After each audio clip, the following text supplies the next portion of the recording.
Bem-vindos ao meu TCC, um programa sobre as lombras, os perrengues, as ideias e as pesquisas dessa fase final das graduações.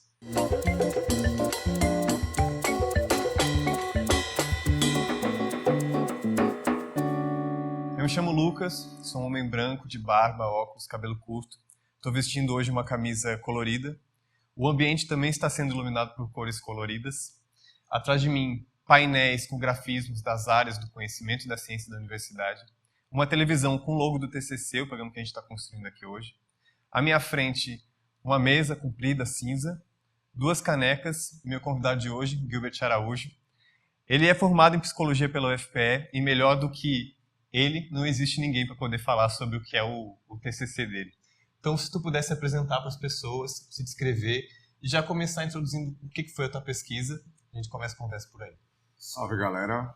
Meu nome é Gilbert, eu sou um homem negro, não retinto, eu estou usando uma camisa branca, eu tenho um cabelo tipo black, cacheado, na transição C1, C2, eu estou usando um bigode grosso, uma barbicha levemente comprida, e eu trabalhei no meu TCC sobre a questão do que é ser um psicólogo negro num serviço de saúde pública. Então, o nome do trabalho, né, que é Da Clínica ao Clínico, notas sobre a experiência de um homem negro num serviço de atendimento de saúde mental público.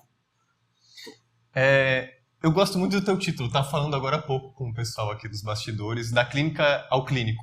Eu queria que tu pudesse começar falando por aí, vamos direto do título. Mas então, a clínica, no caso, é a CIP, né? Que é a Clínica de Interconsulta Psicossomática e Psicanalítica. Quase um trava-língua, né? É um nome difícil, viu? É um nome difícil. Mas que é um serviço de atendimento de saúde mental do Hospital Agamenon Magalhães, que ele dispõe de tratamento para pessoas do hospital numa dinâmica um pouco diferenciada, que é na interconsulta. Que é a interconsulta é fazer a galera ser atendida tanto pela psicologia quanto pela psiquiatria concomitantemente. E a gente está trabalhando junto com essa galera, assim, fazendo o que a gente chama do Ballint, né? O que é o Ballint? É a gente passar o caso junto, todo mundo, e a gente discutir o caso junto. E é daí que nasce o grande desconforto, né, do meu trabalho, que era ser o único analista negro num mar de gente branca. Eram 26 profissionais, entre residentes, coordenadores, supervisores e estagiários de psiquiatria e psicologia. No meio desse mar de galera, tinha um negão no meio. E é uma puta dicotomia também, porque é em Casa Amarela, né? O Hospital Agamenon Magalhães. Então qual é o público que tinha lá? Veja, por mais que esteja localizado numa região da cidade que era notoriamente branca, que assim, que é a parte branca da Zona Norte, que não só tem uma Zona Norte no Recife, tem algumas, né? A galera gosta de chamar a Zona Norte, reduzir ali a Jaqueira, Parnamirim, Tamarineira, como se fosse a brancaiada. Não, a gente tem os morros também, tem a Lebombo do Demetério, tem o Fundão do Pau, tem a galera negra também. Então, como é um serviço público de saúde, o público era o mais variado possível. A gente atendia pessoas brancas, a gente atendia pessoas negras também, mas majoritariamente eram pessoas negras de classe baixa para média baixa, por conta da proposta de serviço, né? Que é uma galera que geralmente não tem condição de pagar por uma psicoterapia, não tem condição de estar arcando com os custos disso, e chegava no hospital, olha, galera, gostaria de fazer uma terapia, assim, rola, vamos embora. E, velho, quais as condições, assim, que vocês conseguiam fazer esses atendimentos? Isso era uma coisa que eu percebi muito forte aparecendo no teu texto, eu queria que tu falasse. Pô, velho, era meio complicado, assim, porque no pós-pandemia, meio que o que seria o setor de atendimento psicológico, a gente trabalhava lá, ele meio que foi desmontado para virar o setor de Covid do hospital. Então a gente tinha que atender a galera nas salas de outros ambulatórios. E qual que a gente atendia? Nos ambulatórios de obstetrícia. Então a disposição de espaço para a gente era muito problemática, né? Porque tinha na sala, tinha a mesinha para a gente ficar, tinha a mesa com o computador, 2 cadeiras para a gente ficar sentado, e o que eu até brinco no TCC, o que seria uma espécie de divã da sala era uma mesa obstetrícia com aquelas alcinhas para as mulheres ficarem de pernas abertas, tá ligado? Então era muito complicado você atender uma mulher naquele espaço, tá ligado? Era assim, condições péssimas, eu diria. Eu acho que isso gera um desconforto, assim, acho que tanto para tu que estava atendendo, quanto para o pessoal que estava sendo Chegou a ser relatado, inclusive, por paciente, assim, de não ser muito confortável, assim, naquele espaço, mas não podia fazer muita coisa, né? É o famoso, o que a gente tem, dá pra fazer, bora, então dá ali, tá ligado?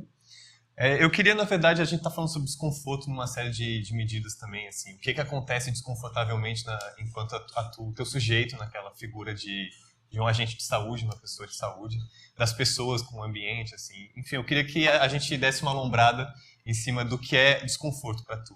Mas, então, eu acho que, assim, para pensar nesse processo da construção do TCC, eu lembro que de começo, assim, eu fiquei pensando, irmão, velho, o que é que eu vou escrever nisso aqui, tá ligado? Porque a gente em psicologia, não precisa fazer necessariamente um trabalho puramente científico, né? A gente pode fazer um relato que ele é experiencial também, com algum componente teórico ali no meio. E sim, eu lembro assim que logo de início, logo na primeira semana, quando eu cheguei com o meu crachazinho lá, para poder fazer o atendimento, meus colegas de CIP, eles passaram pelos seguranças, e ele pediu para mostrar o crachá e falar o que eu estava fazendo ali. E eu falei, ó, eu sou psicólogo da casa, eu estou aqui atendendo, vou atender pacientes e tal, e somente depois de visualizar o crachá, bater com o meu rosto é que ele liberou. Eu falei, ó, tá aí uma coisa que eu posso falar sobre. Então essa questão de desconforto para mim, não é somente um lugar de chegar e dizer, pô, eu tô desconfortável. Mas desconfortável por quê? Por ser deslocado. Era um deslocamento da minha possibilidade de ser sujeito naquele lugar. De ser reconhecido como um profissional de saúde. Ali o que estava chegando primeiro não era o psicólogo. Chegava primeiro a minha cor, chegava primeiro o estereótipo, por quê? Tatuado, na época eu tinha dreadlocks, usava brincos, sempre andei do jeito que eu ando assim, meio despojadão e tal, não faço muita questão de parecer muito bonito também não. E assim, isso pega pra galera, porque qual é a imagem que se tem do tido analista, do tido profissional de saúde, principalmente concursado, né? É uma galera branca que vai chegar com suas camisas sociais, com calça social, com sapato de couro, com cinto fivelado. Geralmente são pessoas brancas também. Então, assim, existe um estereótipo estético que eu não correspondo literalmente em nenhum dos pontos com relação a ele. Então, o começo do desconforto nesse aspecto foi de me ver diferente do que a galera esperava que eu fosse, tá ligado? Eu falei, pô, tá aí um bagulho pra escrever sobre. Véi, tu fala uma coisa no teu texto sobre uma transformação estética que tu faz, assim, quando tu bota os dreads, quando tu faz a tatuagem, enfim. E isso reverbera no atendimento, assim, de uma das pessoas que foi relatada. E eu queria que tu falasse sobre transformação de uma forma geral, assim, como isso te impactou, o teu trabalho lá, de transformação, e como a tua transformação também impactou as pessoas de lá, e a transformação, enfim, de uma forma geral. Para mim, o principal impacto foi ficar mais munido de mim, né? Porque foi assim, vocês querem me tratar como diferente, bora ver até onde vocês aguentam também me ver como uma pessoa diferente. Então, isso tem implicações de ordem clínica diretamente. Quando está pensando em termos psicanalíticos, principalmente que é a abordagem com a qual eu trabalho, tem uma dinâmica ali que se estabelece entre o paciente e o analista, que a gente chama de transferência. E a transferência ela necessita de identificação.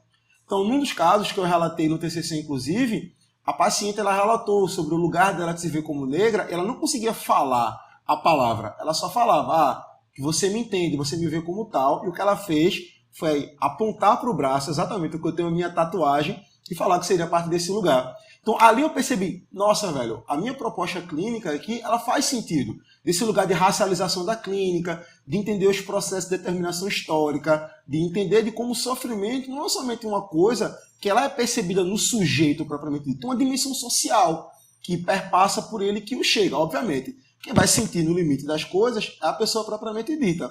Mas existem processos sociais que implicam nela diretamente. Então esse processo de transformação permitiu, inclusive, que uma paciente negra pudesse, através da identificação, se realizar enquanto tal. E, a partir daí, começar a desenvolver outras coisas da sua vida. Era como se fosse uma espécie de armadura que tivesse por fora dela. Eu até brinco assim, que a gente fala assim, que a gente tem muitas coisas em nós que são armas para o mundo, né? E para a gente que é negro, é como se a pele fosse a nossa armadura para o mundo. Só que tem certos momentos que assim, pô, velho, ficar o tempo todo é a minha principal arma para o mundo, é o meu corpo, eu ficar usando ela toda de armadura, eu vou ficar sendo cindido em certos momentos, saca? Então é de também trabalhando em torno desse jogo. A gente estava falando sobre Racionais aqui nos bastidores antes, como o Racionais te influenciou também. A frase dos Racionais inaugura o teu texto de TCC. E a gente estava conversando justamente como os Racionais influenciaram nessa capacidade de construir esses armamentos de fala, de lógica, de noção das coisas. Eu queria que tu pudesse comentar a relação também. Tem uma frase do Brown que eu acho sensacional, velho. Numa das músicas que ele fala que minha palavra vale o tiro, eu tenho muita munição. E pra gente que é negro, que já vem de um lugar de negação, que é visto dentro do estereótipo, qual é o estereótipo do sujeito negro no Brasil? É de ser violento, potencialmente perigoso. Tu não vê um branquelo na rua, tu atravessa a rua. Tu vê um cara que nem eu assim vestido, chegar de óculos Juliette no teu canto na rua, tu vai atravessar, menor. Tá ligado? Tem essa dimensão de uma construção estereotipada em torno do racismo.